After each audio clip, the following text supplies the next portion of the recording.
Егор Борисов поздравил якутян с Днем Героев Отечества. В своем поздравлении глава отметил значимость праздничной даты. Также Егор Борисов подчеркнул, цитата, 9 декабря в России отмечается День Героев Отечества. Это важная дата, призвана увековечить ратные трудовые подвиги выдающихся людей страны. В этот день мы чествуем земляков, чьи подвиги самоотверженного и бескорыстного служения Отечеству удостоены высших государственных знаков отличия. Среди них Герой Советского Союза, Герой социалистического труда, Герой Российской Федерации, кавалеры ордена Святого Георгия и ордена Славы. Конец цитаты. Во всей стране сегодня на площадях происходит возложение цветов. Так, молодежь и руководство Якутии возложили цветы на площади Победы.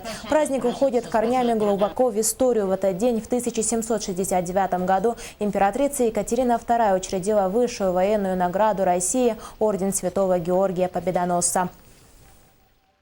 С нашей далекой Якутии георгиевскими кавалерами были казаки якутского казачьего полка, мои земляки, крестьяне, ямщики почтовых станций Иркутско-Якутского тракта. С моей маленькой деревни Жура георгиевским кавалером был Петров Григорий Ильич, который во времена Первой мировой войны был удостоен дважды 3-й и 4-й степени георгиевских крестов.